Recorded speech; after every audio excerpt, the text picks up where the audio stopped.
Okay, I want you to imagine something for a second. Picture a country born during the Roman Empire that's still here. Not as a bunch of ruins, or some footnote in a history book, but as a real, living, breathing, independent republic. It sounds kind of impossible, right? But it's true. Nestled on a mountainside in Italy is a nation that has literally watched empires rise and crumble for over 17 centuries. This is the incredible story of San Marino, a political miracle that just shouldn't exist. But somehow it does. So let's just jump right into it, because this is the real mystery, isn't it? We're talking about a country that's only 24 square miles. I mean, that's smaller than a lot of city parks. How on earth does a microstate like that, just a tiny speck on the map, manage to navigate the ambitions of popes, warlords, emperors, and modern nations for 1,700 years? Well, that's exactly what we're here to figure out. All right, here's how we're going to break it down. We'll look at its mind-boggling age and its legendary founding. We'll dig into its totally unique constitution, and then we'll get into the really dramatic stuff, its history of surviving empires. We'll even see how it inspired a US president of all people, before we finally put all the pieces together and reveal the secrets to its 1,700-year survival. First things first, we really need to wrap our heads around what a historical anomaly we're dealing with here. I mean, San Marino isn't just old, it's the oldest surviving republic on the entire planet. Period. Yeah, you see that date, right? 301 AD? Let's put that into perspective for a minute. This is the time of the Roman Emperor Diocletian. The empire was so massive, it was being ruled by 4 co-emperors at once. They called it the Tetrarchy. And Diocletian, he was busy unleashing the Great Persecution, the last and most brutal imperial attack on Christianity. The Western Roman Empire itself still had, another 175 years left in it? So yeah, this isn't just history, it's ancient history that's somehow still on our political map today. But what's really fascinating here is the context. Think about it. The Italian peninsula was once this vibrant patchwork of super powerful city-state republics. Venice, Genoa, Florence. These guys were the rock stars of the Renaissance, commanding huge trade networks and powerful armies. But one by one, they all fell. They went bankrupt from wars, got torn apart by their own internal squabbles, or just flat out conquered and swallowed up by the big players in Europe, like France, Spain, and Austria. All of them, except for this one tiny little community on a mountain.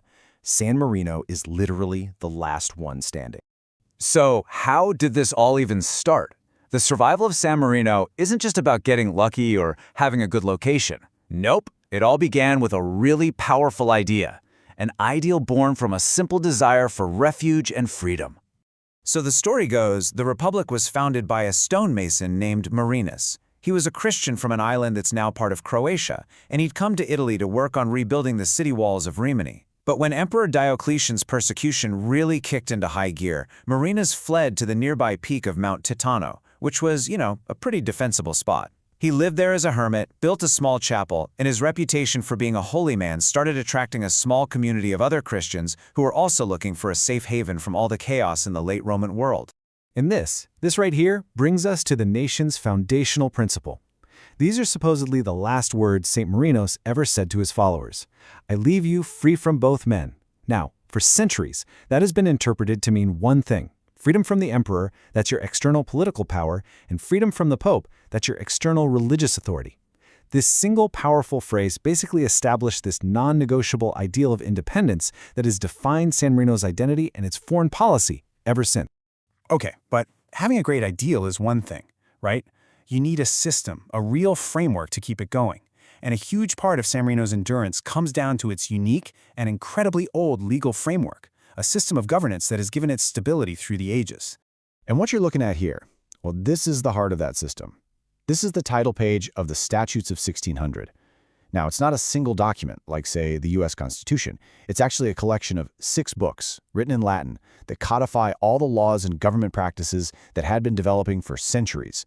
These books cover everything you can think of, from how courts should work in criminal law all the way to town planning. This forms the basis of their law today, and it's arguably the oldest surviving written constitution in the entire world. And you can see how it evolved right here. It starts way back around 1300, then you get the big codification in 1600. But the amazing part is, it's not some dusty old relic, it keeps evolving. In 1974, inspired by all the post-war European human rights conventions, they added a Declaration of Citizen Rights. Its very first article repudiates war as a way to solve problems, and it explicitly says that all power comes from the people. So it's a system built on centuries of tradition, but it's still capable of modernizing. Pretty cool, huh? So here's the really clever part, how they actually structured their government to protect that liberty. In the beginning, they had something called the Arango, which was basically an assembly of the heads of all the families. But the real stroke of genius is the Captains Regent. Get this, since the year 1243, they've been led by two joint heads of state. And here's the kicker, they only serve for 6 months, and then they can't be re-elected for another 3 years. Just think about that for a second. This system, which is almost 800 years old, is a masterclass in preventing tyranny. It makes it almost impossible for any one person to grab too much power, build up a cult of personality, or just get too comfortable in the job. It's a living, medieval solution to the very modern problems of term limits and checks on power. Okay, so having a strong system at home is absolutely vital. But San Marino's story is really defined by dodging threats from the outside. Its survival is basically a highlight reel of narrow escapes and incredibly shrewd diplomacy against some of the biggest names in history. First up on the list of threats, Cesare Borgia. Yeah, that Cesare Borgia, the infamous Renaissance warlord who was the actual model for Machiavelli's book, The Prince. In 1503, while he was on this ruthless campaign to carve out his own kingdom in central Italy, he just occupied the Republic. For a few terrifying months, it really looked like San Marino's story was over. But then, their luck held.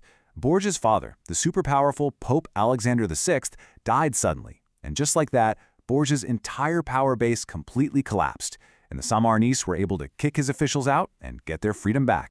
Then, a more direct threat came along in 1739. This ambitious cardinal, Giulio Alberoni, who was a papal governor, decided he was just going to annex San Marino into the Papal States.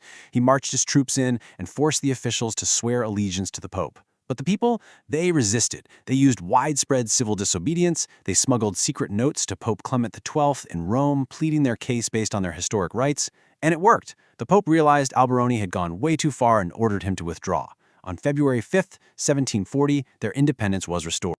And then, in 1797, the most powerful man in Europe shows up at their doorstep, Napoleon Bonaparte. As his army is just steamrolling through Italy, wiping ancient states like Venice right off the map, everyone expected San Marino to be next. But one of the Captains Regent, a brilliant statesman named Antonio Onofre, met with Napoleon's envoy. Onofre was smart.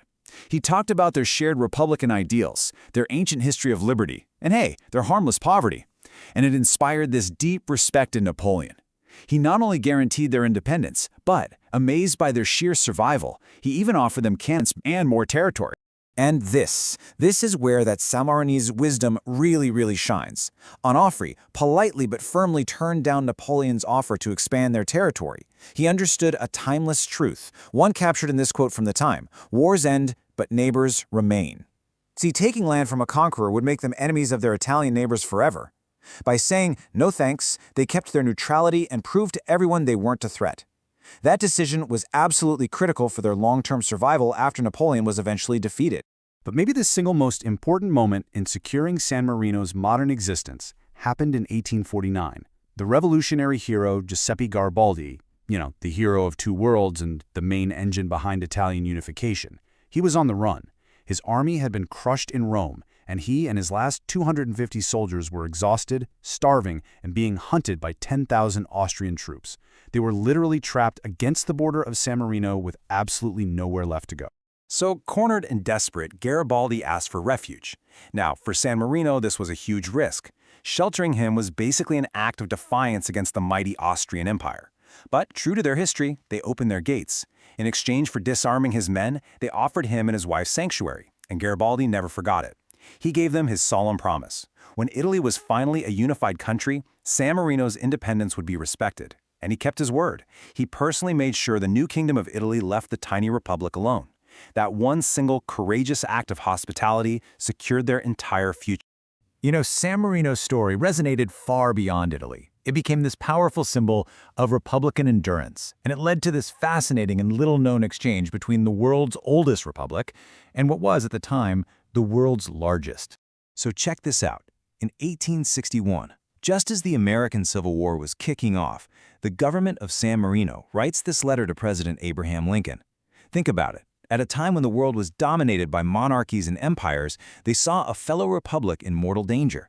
They offered him honorary citizenship and what they called an alliance of ideals, reaching out across the ocean, a 1,400-year-old republic offering solidarity to a young one that was fighting for its very survival. Now, what's so incredible here is Lincoln's reply. Even though he was completely consumed by the war, he and his Secretary of State responded so graciously. Lincoln saw in San Marino's unbelievable longevity this profound proof of concept. He saw that a government of the people could actually last. At this moment of deep, deep crisis, when the whole American experiment seemed like it was about to fail, the very existence of this tiny, ancient republic served as a powerful, real-world symbol of hope. So when you put it all together, what's the secret sauce? How'd they do it?